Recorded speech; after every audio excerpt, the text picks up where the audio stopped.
हाँ तो बच्चों ध्यान दीजिएगा, आज के वीडियो में हम प्लाज्मिड 322 के बारे में बात करेंगे। इसके पहले वाले वीडियो में हमने बातें की थी कि रिस्ट्रक्शन एंजाइम की खोज किस प्रकार से हुई थी, रिस्ट्रक्शन एंजाइम डीएनए को कहाँ से काटता है, कैसे काटता है। उसी के साथ साथ में हमने ये भी बात किया था कि पॉलिंड्रोम क्या होता है, ठीक ना। पॉलिंड्रोम का मुख्य कार्य क्या होता है, ये चीज़ें हमने अच्छे तरीके से बातें कर ली थी। अब मान लीजिए कोई हम एक डीएनए लेते हैं, अब गौर से सुनिएगा, ठीक। कोई एक डीएनए लेते हैं, ठीक है, ये डीएनए रहा। इस डीएनए में ये जो जीन पाया जा रहा है, इस जीन को यहाँ से काट के निकालना और इसकी कॉपी बनवाना है, ठीक है ना। अगर इसकी हमको कॉपी बनवाना है तो काटने के लिए यहाँ से और यहाँ से काटने के लिए डीएनए को हमको किसकी आवश्यकता होगी, आरई एंजाइम की आवश्यकता होगी। और यहाँ पे भी किसकी आवश्यकता होगी, आरई एंजाइम की, मतलब रिस्ट्रक्शन एंजाइम की आवश्यकता होगी, ठीक है ना। रिस्ट्रक्शन एंजाइम जो होता है आपका, वो कितने प्रकार का, दो प्रकार का। कौन कौन सा होगा, एक हमने आप लोगों को बताया था रिस्ट्रक्शन इंडोन्यूक्लिएज एंजाइम, और एक आप लोगों को बताया था हमने रिस्ट्रक्शन, ठीक ना, एक्सोन्यूक्लिएज एंजाइम। ये दो चीजें हमने आपको बताया था, मतलब आरई दोनों हो गया, लेकिन एक का मतलब होगा इंडो, एक का मतलब होगा एक्सो। इतनी चीजें आपको पता होनी चाहिए। चलिए यहाँ तक हो गया। ये कैसे काटता है किसी डीएनए को, जो कोई भी यदि एक डीएनए है, इसका लास्ट छोर मान लीजिए न्यूक्लियोटाइड बेस पेयर है और एक ये लास्ट वाला बेस पेयर है। यदि एक्सो वाला रहेगा तो ये लास्ट न्यूक्लियोटाइड को यहाँ से काट देगा, ठीक ना, और यहाँ से काट देगा, लेकिन ये बीच से कहीं से नहीं काटेगा। यदि इंडो है तो ये लास्ट वाले को छोड़ के बीच से कहीं से डीएनए को काट सकता है। यहाँ तक सही है। फिर उसके बाद क्या है, यदि मान लीजिए किसी भी डीएनए का दो रज्जु डीएनए ऐसे डबल स्टैंडर्ड डीएनए है, यदि डबल स्टैंडर्ड डीएनए ये एक ही साथ दोनों रज्जु के और एक ही स्थान से कट जा रहे हैं, एक ही बेस पेयर से, तो उसे हमने क्या नाम दिया था, ब्लंट नाम दिया था। क्या नाम दिया था, ब्लंट, ठीक है ना।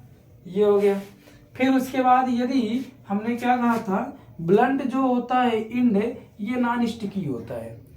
हमने ये कहा था कि मान लीजिए दो डीएनए है, दो रज्जुक है ऐसे, ठीक ना, एक डीएनए है, अगर इसको हम यहाँ से ऐसे काट के निकाल दें या फिर इसको यहाँ से ऐसे काट के निकाल दें, इसके पिछले वाले वीडियो में इसके बारे में बहुत डिटेल में हमने बातें की हैं। तो यहाँ पे जो ये हाइड्रोजन बंध पाया जाता था इन दोनों रज्जुकों के बीच में, ये जो है एक स्टिकी इंड प्राप्त करता था। ध्यान रखिएगा, ये स्टिकी इंड हमको प्रोवाइड करवाता था, और जिसकी वजह से हम क्या करते थे, आसानी से फॉरेन जीन को लाके इसमें जोड़ सकते थे, ठीक। इतनी बातें हमने कर ली थी पिछले वाले वीडियो में। आज के वीडियो में क्या बातें करनी है, आज के वीडियो में मेन उद्देश्य क्या है, PBR 322 के बारे में पढ़ना है। किसके बारे में, PBR 322 के बारे में। PBR 322 क्या प्लाज्मिड है, ये कैसा क्या है। अब चलिए, अब कॉन्सेंट्रेट करिए, थोड़ा गौर से सुनिएगा। हुआ क्या था, आप जानते हैं कि कुछ ऐसे भी बैक्टीरिया पाए जाते हैं जिनके जीनोमिक डीएनए का मतलब होता है कि जो उनका डीएनए होता है, ठीक ना, सर्कुलर वाला डीएनए, सर्कुलर डीएनए तो दोनों होता है आपका, चाहे प्लाज्मिड के बारे में बात कर ले, चाहे जीनोमिक के बारे में बात कर ले। अब जीनोमिक कौन सा है, पहले उसको सुन लीजिए।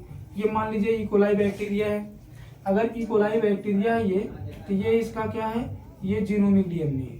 ये क्या है, जीनोमिक डीएनए है, ठीक है ना। और इसमें एक सर्कल ऐसे पाया जा रहा है, ये क्या है इसका, ये प्लाज्मिड है। क्या है, ये प्लाज्मिड डीएनए है, ठीक है ना। प्लाज्मिड डीएनए जो होता है वो अतिरिक्त डीएनए होता है बैक्टीरिया के अंदर।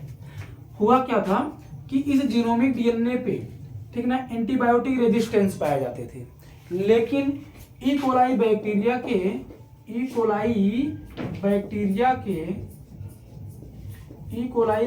के प्लाज्मिड पे भी एंटीबायोटिक रेजिस्टेंस पाए गए, ठीक है ना। इस पे भी एंटीबायोटिक रेजिस्टेंस पाए गए, किस पे, प्लाज्मिड पे भी।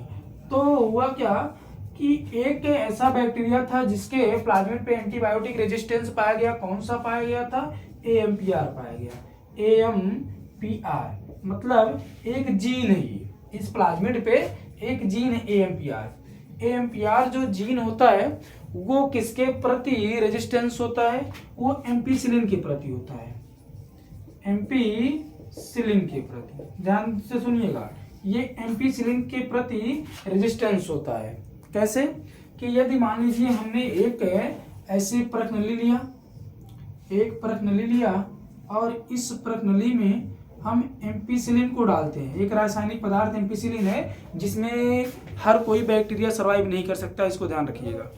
एक रासायनिक पदार्थ एम्पीसिलिन है जिसमें हर कोई बैक्टीरिया इसमें सर्वाइव नहीं कर सकता। जिस बैक्टीरिया में AMPR जीन पाया जाएगा वही बैक्टीरिया इस ठीक ना केमिकल में सर्वाइव कर सकता है। तो हमने क्या किया, इसमें एम्पीसिलिन डाल दिया, फिर उसके बाद इसमें हमने क्या डाल दिया, बैक्टीरिया को डाल दिया। ध्यान से सुनिएगा, इसमें हमने क्या किया, बैक्टीरिया को डाल दिया। जब हमने इसमें बैक्टीरिया को रखा तो उसके बाद क्या होता है कि जो कुछ बैक्टीरिया होते हैं, ठीक है ना, वो बैक्टीरिया इसमें सरवाइव नहीं कर पाते हैं, ठीक है ना।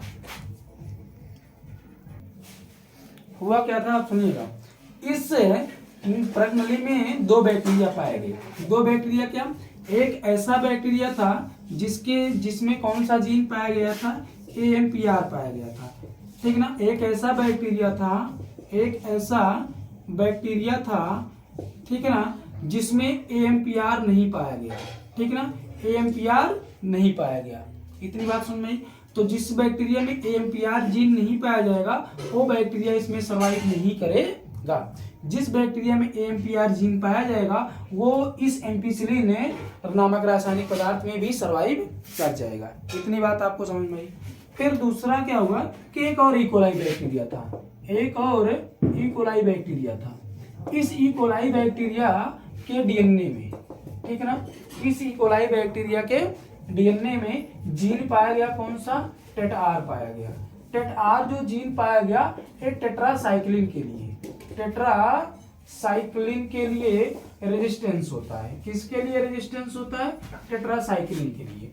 तो फिर हुआ क्या कि हमने एक परखनली ली, एक ऐसे परखनली लिया हमने, फिर उसके बाद क्या किया कि इस परखनली में हमने टेट्रासाइक्लिन रासायनिक पदार्थ को डाल दिया। टेट्रासाइक्लिन जो रासायनिक पदार्थ था इस परखनली में हमने डाल दिया और एक संवर्धन माध्यम भी तैयार किया था, ठीक है ना। उसी में क्या किया था हमने, टेट्रासाइक्लिन नामक रासायनिक पदार्थ को डाला था। उसी के साथ साथ में ये जो बैक्टीरिया था जिसके डीएनए पर टेटार जीन पाया जाता था, उस बैक्टीरिया को इसमें जब डाला तो ये बैक्टीरिया इसमें सर्वाइव कर गया, बाकी और कोई भी बैक्टीरिया इसमें सर्वाइव नहीं कर पाया, ठीक है ना। तो हमारे पास दो ऐसे प्लाज्मिड मिले जिसके प्लाज्मिड पे AMPR पाया गया और एक के प्लाज्मिड पे क्या पाया गया, टेटार पाया गया। यहाँ तक आपको कंफर्म हुआ।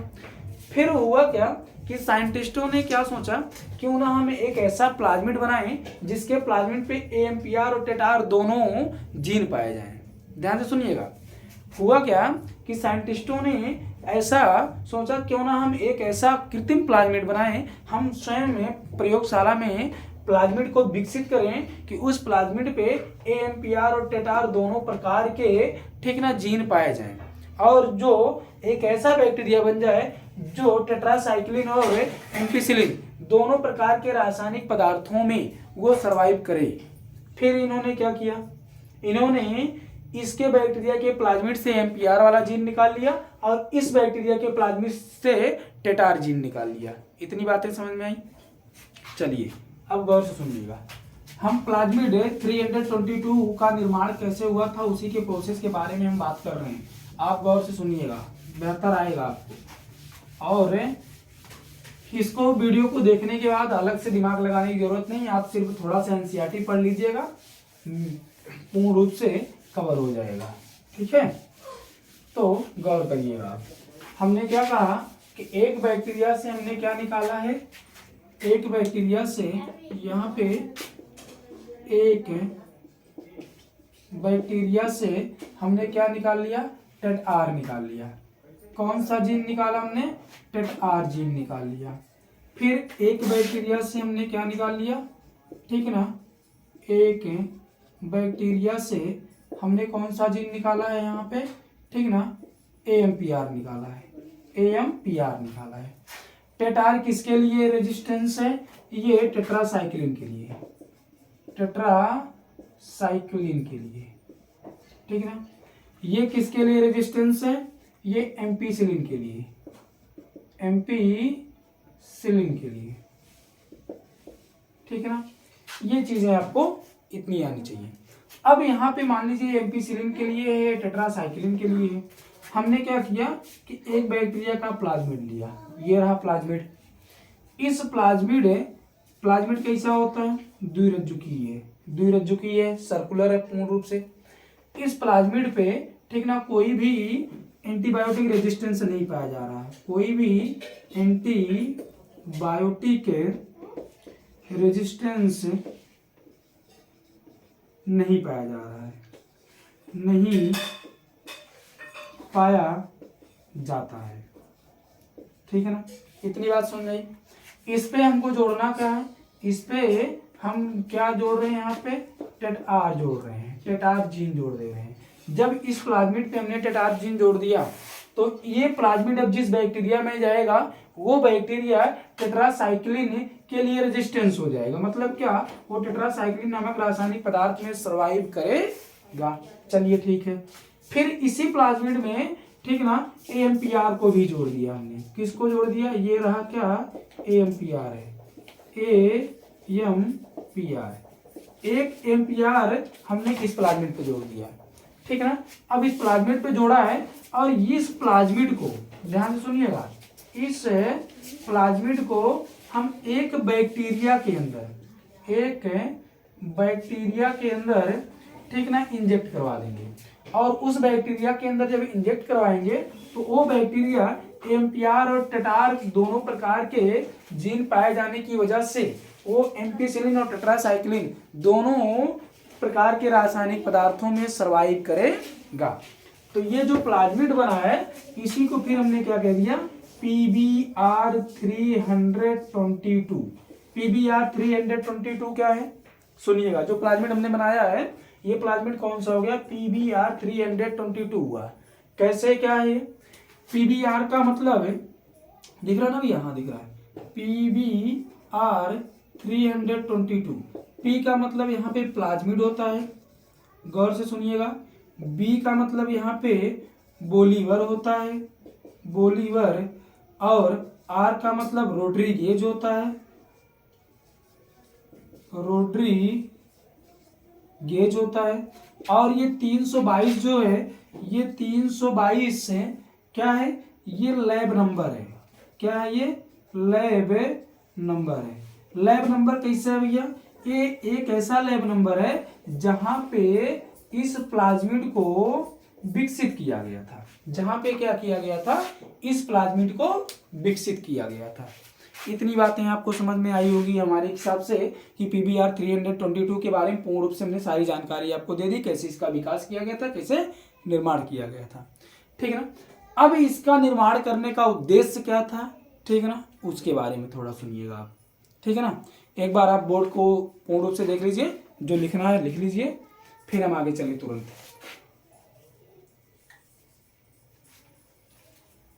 मेरे हिसाब से आप लोगों ने लिख भी लिया होगा, ठीक ना। वीडियो को पॉज करके लिख लेना चाहिए, बहुत ज़्यादा टाइम तो नहीं दे सकते, वीडियो बहुत लंबा हो जाता है।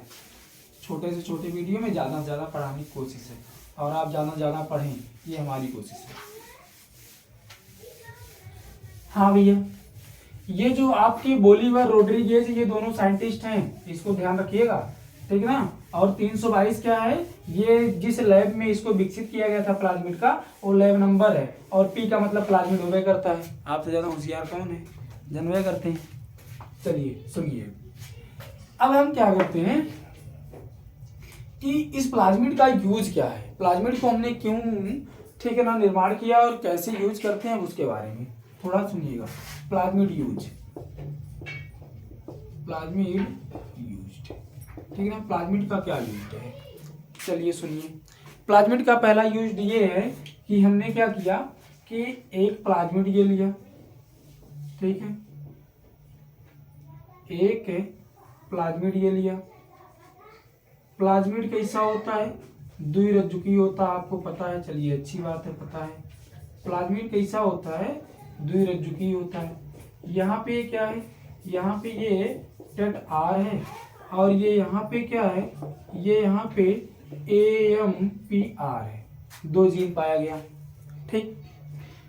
अब यदि हमने जो डीएनए काटा था, ध्यान से सुनिएगा, मान लीजिए ये क्या है, ये एक फॉरेन डीएनए है। फॉरेन डीएनए का मतलब वांछित डीएनए, ठीक ना।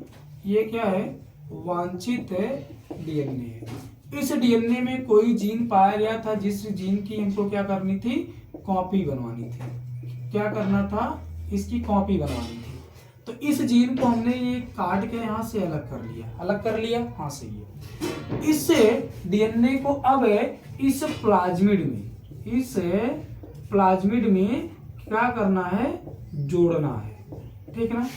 जोड़ने के लिए हम क्या करते हैं, इसके लिए हम जिस रिस्ट्रक्शन एंडोन्यूक्लियेज एंजाइम की सहायता से इस डीएनए को काटा था, क्यों, क्योंकि डीएनए को काटने के लिए हमको एंजाइम की आवश्यकता होती है, और वो कौन सी एंजाइम चाहिए हमको, रिस्ट्रक्शन एंडोन्यूक्लियेज चाहिए। अगर जिस एंजाइम से हमने इसको काटा था इस डीएनए को, उसी एंजाइम से इस प्लाज्मिड को भी काटेंगे ताकि हमको आसान। हाँ चलिए ध्यान दीजिएगा, हमने क्या कहा कि इस प्लाज्मिड को इसमें जोड़ना है। तो जोड़ने के लिए जिस रिस्ट्रक्शन एंडोन्यूक्लियेज एंजाइम से हम इस डीएनए को काटेंगे, उसी एंजाइम से इसको भी काटना है। कारण उसका क्या है कि जो पॉलिंड्रोम इसमें होगा वही पॉलिंड्रोम इसमें भी होना चाहिए, ताकि इसके न्यूक्लियोटाइड पे आके फिट बैठ सके। बात समझ में आई। इसलिए हमें प्लाज्मिड को और इस डीएनए को, दोनों को एक ही रिस्ट्रक्शन एंजाइम से काटेंगे, ठीक है ना। चलिए हमने क्या कर लिया, रिस्ट्रक्शन एंजाइम से काट लिया इसको। जब रिस्ट्रक्शन एंजाइम से काट लेते हैं तो इससे प्लाज्मिड में अब ये छोटा सा जो आपका डीएनए था, जो जीन था जिसकी कॉपी बनवानी थी, इसको जोड़ना है। इसमें किसमें, इस प्लाज्मिड में जोड़ना है। तो प्लाज्मिड के किस भाग में जोड़ते हैं हम, प्लाज्मिड के हमें इस टेटार जो जीन जहां पाई जा रही है उस वाले जीन पे हम जोड़ेंगे। ये मान लीजिए क्या है, रुक जाइए, दूसरा कलर हम यूज करें। यहाँ पे जो टेटार पाया जा रहा है, ठीक है ना, यहाँ पे जो टेटार जो पाया जा रहा है, यहाँ पे हम क्या कर देते हैं, यहाँ पे हम वांछित जीन को जोड़ दे रहे हैं। किसको जोड़ दे रहे हैं, वांछित जीन को जोड़ दे रहे हैं, ठीक है ना। दिखाई दे रहा है कलर, हाँ भैया दिखाई दे रहा है। हम क्या कर रहे हैं, हमने क्या कर दिया, यहाँ पे वांछित जीन जोड़ दिया। एक चीज आप नोट रखिएगा, जब किसी भी डीएनए के खंड को हम तोड़ के वहां पे दूसरा कोई डीएनए जोड़ देते हैं, तो वो जो डीएनए होता है, ठीक है ना, वो निष्क्रिय हो जाएगा। जिस प्रोटीन के लिए, जिस एंजाइम के लिए वो जिम्मेदार था, वो एंजाइम अब स्रावित नहीं करेगा, या उस एंजाइम का निर्माण, प्रोटीन का निर्माण नहीं कर पाएगा वो। फिर से सुनिएगा, जैसे हमने कहा कि एक डीएनए है, एक डीएनए है, इस डीएनए, ये पूरा डीएनए कौन सा है, टेटार वाला है। चलिए आप समझिए अच्छे से, टेटार वाला है। इस टेटार वाले डीएनए पे हम इतनी दूर क्या कर दे रहे हैं, यहाँ पे वांछित डीएनए को जोड़ दिया है। कौन सा डीएनए, वांछित डीएनए, फॉरेन डीएनए को जोड़ दिया जिसकी कॉपी बनवानी थी। जब इस डीएनए को यहाँ पे जोड़ देंगे तो इसका जो सीक्वेंस होगा इस डीएनए का, वो सीक्वेंस क्या हो गया, अनबैलेंस हो गया, टूट गया, अलग हो गया सीक्वेंस। जब ये सीक्वेंस अलग हो जाएगा तो ये सीक्वेंस यहाँ से यहाँ तक जो था वो प्रोटीन, ठीक है ना, या फिर एंजाइम निर्माण करता था, ठीक है ना, एंटीबायोटिक रेजिस्टेंस के लिए जिम्मेदार था। ये ऐसे समझिए कि ये डीएनए यहाँ से यहाँ तक एंटीबायोटिक रेजिस्टेंस के लिए जिम्मेदार था, लेकिन जब बीच में हमने दूसरा डीएनए लाके जोड़ दिया तो ये अब एंटीबायोटिक रेजिस्टेंस के लिए जिम्मेदार नहीं होगा। मतलब ये हुआ कि अब ये टेट्रासाइक्लिन वाले डीएनए पे हमने जीन को जोड़ा था, तो अब ये बैक्टीरिया जो होगा या ये प्लाज्मिड जो होगा वो टेट्रासाइक्लिन के लिए रेजिस्टेंस नहीं होगा। समझ में आई बात, क्या होगा कि टेट्रासाइक्लिन के लिए अब रेजिस्टेंस नहीं रह गया, ठीक है ना। लेकिन हमने एएमपीआर को छोड़ के रखा, तो इसका मतलब क्या हुआ कि ये एएमपीआर के लिए रेजिस्टेंस होगा, ठीक है। इतनी बात आपको कंफर्म हो गई। अब क्या करते हैं, हमने इसको जोड़ दिया, इसमें जोड़ने के बाद, ठीक है ना, अब इसका कॉपी नंबर बनवाएंगे। तो कॉपी नंबर बनवाने से पहले हम कुछ चीजें समझते हैं। क्या समझते हैं, गौर से सुनिएगा। हमने क्या कहा कि एक परख नली लेते हैं, यहाँ तक मेरे हिसाब से आपको समझ में आया होगा, ठीक है ना। जिस प्लाज्मिड में हमने अलग डीएनए जोड़ा था, जो फॉरेन डीएनए जोड़ा था, इसलिए इस प्लाज्मिड को हम आर डीएनए या फिर आर प्लाज्मिड भी कहेंगे। इसको भी आपको नोट रखना है। क्यों? क्योंकि इसमें हमने दूसरा जीन लाके जोड़ा, वांछित जीन, इसलिए इसको हम रिकॉम्बिनेंट प्लाज्मिड कहते हैं। रिकॉम्बिनेंट प्लाज्मिड, इसको क्या कहते हैं हम, रिकॉम्बिनेंट प्लाज्मिड कहते हैं। इतनी बात समझ में आई। जो रिकॉम्बिनेंट प्लाज्मिड है वो आर प्रोटीन का निर्माण करेगा, ये भी आपको याद होना चाहिए। ये किसका निर्माण करेगा, आर प्रोटीन। आर प्रोटीन का मतलब क्या होता है कि रिकॉम्बिनेंट प्रोटीन का निर्माण करेगा, ठीक है। चलिए और सुनिए आगे अब बेहतर तरीके से। एक हम परख नली लेते हैं, एक परख नली लेते हैं। इस परख नली में क्या था, ये बहुत सारा प्लाज्मिड था। अब प्लाज्मिड के बारे में थोड़ा गौर से सुनेंगे आप। ये बहुत सारा प्लाज्मिड भरा पड़ा है इसमें हमने क्या कर दिया, वांछित, ठीक है ना, जीन को छोड़ दिया, ठीक है ना। और बाकी क्या, इसमें आर ई, ठीक है ना, रिस्ट्रक्शन एंडोन्यूक्लियेज एंजाइम को छोड़ा। अब होता क्या है कि कोई प्लाज्मिड, मान लीजिए इसमें से कोई प्लाज्मिड है, जिस प्लाज्मिड को आर ई ने काट दिया, ऐसे काट दिया, प्लाज्मिड खुल गया, ये प्लाज्मिड क्या हो गया, ओपन हो गया स्टिकी एंड के साथ में। ये प्लाज्मिड क्या होगा, ऐसे ओपन हो गया स्टिकी एंड के साथ में। इतनी बात समझ में आई। अब क्या होगा कि यदि ये जीन इसमें आके जुड़ जाएगा, इसमें यदि ये जीन जो हमने छोड़ा था वांछित वाला, वो आके इसमें जुड़ जाएगा, तो ये प्लाज्मिड क्या हो जाएगा, आर प्लाज्मिड हो जाएगा। ये क्या हो जाएगा, आर प्लाज्मिड हो जाएगा।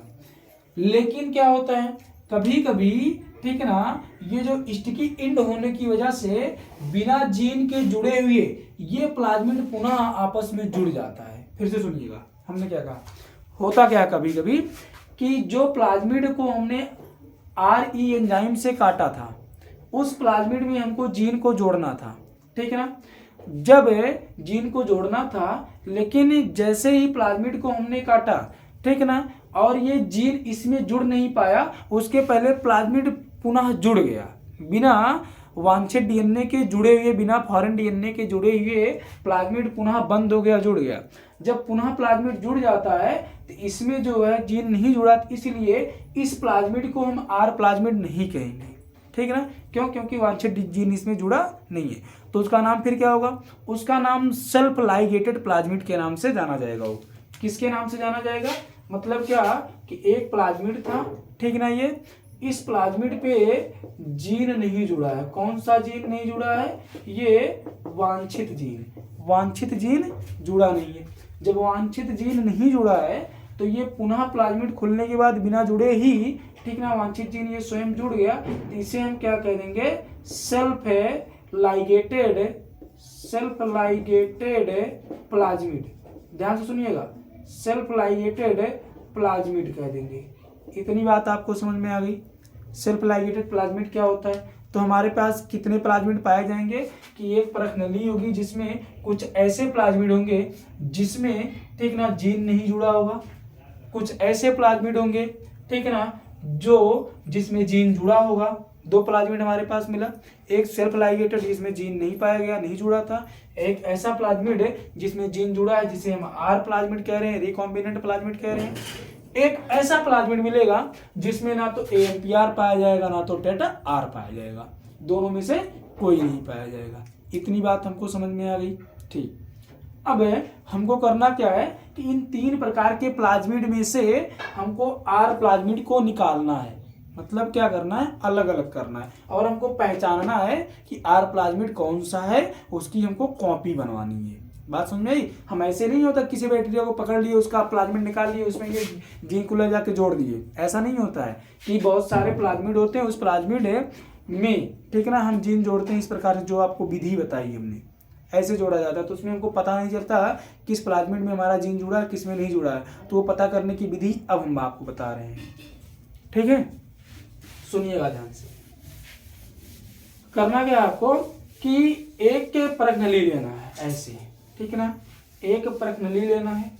इस प्रश्नली में हम सबसे पहले क्या डालते हैं कि एएमपीआर डालते हैं।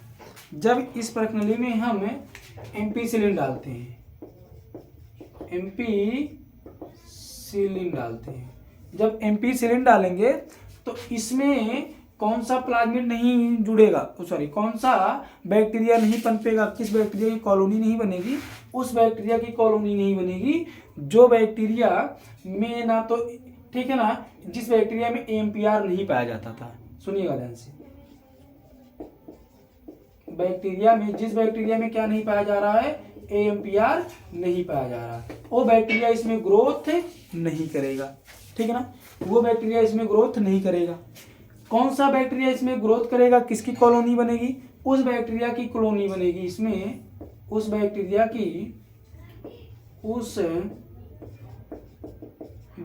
की कॉलोनी बनेगी, ठीक है ना, जिस बैक्टीरिया में एएमपीआर जीन पाया जा रहा है, ठीक है ना। क्यों? क्योंकि ये एएमपीआर जीन एम्पीसिलिन के लिए रेजिस्टेंस है, इसलिए इसकी कॉलोनी बन गई। चलिए ठीक है, लेकिन ये हमको ये नहीं पता कि इस ठीक प्लाज्मिड में ये हमारा फॉरेन जीन वांछित, ठीक है ना, वांछित जीन जुड़ा है कि नहीं जुड़ा है, ये तो हमको मालूम करना था, ये पता ही नहीं है। फिर उसके बाद क्या करना है, उसके बाद ये करना है कि एक ऐसा प्लाज्मिड हमको मिलेगा, एक ऐसा प्लाज्मिड, ठीक ना, जिसपे एएमपीआर, ठीक ना, और कौन सा टेटार दोनों पाया जाएगा। कंफर्म हुआ इतना? चलिए सुनिएगा, अलग करने का तरीका सुनिए, ठीक है। चलिए ठीक है, अलग कर लेते हैं, उसके बाद हम बात ही करते हैं। अलग करने का तरीका ये है कि हमने इसमें एम्पीसिलिन छोड़ दिया तो बैक्टीरिया इसमें ग्रोथ नहीं करेगा जिसमें एएमपीआर नहीं पाया जाता। हमारे पास दो बैक्टीरिया बचे, ठीक है ना, जिसमें एएमपीआर पाया जाता है, ठीक है ना, और जिसमें एएमपीआर टेटार दोनों पाया जा रहा है, ऐसे बैक्टीरिया हमको मिले, ठीक है ना। अब किसमें एएमपीआर पाया जा रहा है, किसमें टेटार और एएमपीआर दोनों पाया जा रहा है। एक ऐसा प्लाज्मिड मिला जिसमें एएमपीआर पाया गया, टेटार नहीं पाया गया, क्योंकि टेटार के स्थान पे हमने जीन को जोड़ दिया था, ठीक है ना। एक ऐसा बैक्टीरिया हमको मिल गया। ध्यान से गौर से सुनिएगा, हमने क्या कहा, हमको एक ऐसा प्लाज्मिड मिलेगा इसमें जिस प्लाज्मिड में सिर्फ एएमपीआर पाया जाएगा, टेटार नहीं पाया जाएगा, क्योंकि टेटार के स्थान पे हमने वांछित जीन को जोड़ दिया था, इसीलिए निष्क्रिय हो गया, ठीक है ना।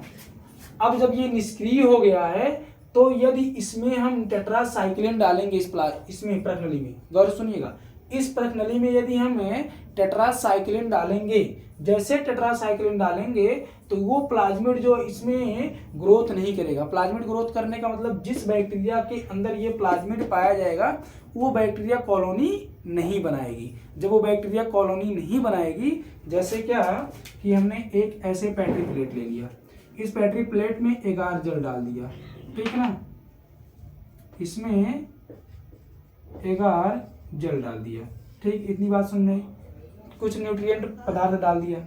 उसके बाद क्या हुआ कि जब इसमें न्यूट्रिएंट पदार्थ डाला और उसके साथ में एएमपीआर और टेटार दोनों प्रकार के रेजिस्टेंस जो होते हैं, जैसे हमने क्या एम्पीसिलिन, यहाँ पे एम्पीसिलिन लिखेंगे, सॉरी एम्पीसिलिन और क्या टेट्रासाइक्लिन, ठीक है ना, दोनों हमने इसमें डाला पैट्री प्लेट में। जब दोनों डाला तो एक ऐसा प्लाज्मिड, एक ऐसा बैक्टीरिया इसमें ग्रोथ नहीं करेगा जिसका टेटार निष्क्रिय हो गया है। जब निष्क्रिय हो गया तो ग्रोथ नहीं कर रहा है, और बाकी जिसपे दोनों पाया गया है वो क्या कर रहा है, ये ग्रोथ कर रहा है, इसकी कॉलोनी बन रही है। फिर हमने क्या किया कि दूसरा पैट्री प्लेट लेके ऐसे इसमें अटैच करवा के और हटा लेंगे। तब हमको जहाँ पे बैक्टीरिया ग्रोथ नहीं कर रहा था वो बैक्टीरिया हमको पता चल गया कि उस बैक्टीरिया के प्लाज्मिड में एएमपीआर उस बैक्टीरिया के प्लाज्मिड में हमारा जीन पाया जा रहा है, और उस प्लाज्मिड की फिर हम कॉपी आसानी से बनवा लेंगे। बात समझ में आई? फिर से सुनिए, 1 मिनट फिर से सुनिए। हमने क्या कहा, एक बैटरी प्लेट लेना है, एक बैटरी प्लेट में एम्पिसिलिन टेट्रासाइक्लिन दोनों चीज को छोड़ना है, दोनों को छोड़ रहे हैं। इसमें से हमको अलग करके किसको करना है, एक ऐसा बैक्टीरिया मिलेगा जिसके प्लाज्मिड में एम्पिआर टेटार दोनों पाया जा रहा है, एक ऐसा प्लाज्मिड मिलेगा जिसके में, ठीक है ना, जिसके प्लाज्मिड पर सिर्फ एम्पिआर पाया जा रहा है, टेटार नहीं पाया जा रहा है। गौर से सुनिएगा, क्यों नहीं पाया जा रहा है, क्योंकि टेटार वाले पे हमने वांछित जीन को जोड़ दिया। बात समझ में आ गई। इसमें, ठीक है ना, एम्पिसिलिन और टेट्रासाइक्लिन पाए जाने की वजह से इसमें सिर्फ वही बैक्टीरिया ग्रोथ करेगा जिसके प्लाज्मिड पे एम्पिआर टेटार दोनों पाया गया। जब ग्रोथ करेगा तो कॉलोनी बनाएगा, सही है, कंफर्म हुआ। वो बैक्टीरिया ग्रोथ नहीं करेगा जिस बैक्टीरिया के प्लाज्मिड में, ठीक है, टेटार निष्क्रिय हो गया, क्योंकि उसमें हमने अपना जीन जोड़ दिया था जिसे हम आर प्लाज्मिड कह रहे थे। जब ये ग्रोथ नहीं कर रहा है, हमने देख लिया, जब ग्रोथ नहीं कर रहा था उसके क्या किया, फिर हमने ऐसे इस पे दूसरा एक ऐसे बैटरी प्लेट डाला, उसे हटा लिया। तो अब वहां से हमने इसको अलग कर लिया, फिर उसकी हम क्या करेंगे, आसानी से कॉपी बनवा लेंगे। अलग हो गया कि नहीं हो गया, बस यही हमको करना था, ठीक है। तो ये आपका प्लाज्मिड के बारे में हमने बातें कर ली, कैसे इसका यूज है। प्लाज्मिड की विशेषताएं, गुण के बारे में जस्ट हम अगले वीडियो में बात करेंगे। और इसी में पीयूसी एक प्लाज्मिड है, ठीक है ना, उसका यूज होता है, उसको भी हम अगले वीडियो में बात करेंगे। आप उसको जरूर देखिएगा, नहीं तो आपको समझ में नहीं आएगा। यहाँ तक तो बिल्कुल समझ में आया होगा आपको, लेकिन जो इम्पोर्टेंट इसकी टॉपिक है वो अगले वीडियो में। तो बहुत बहुत धन्यवाद आप लोगों का, ठीक है ना। देखिए, शेयर करिए, लाइक करिए।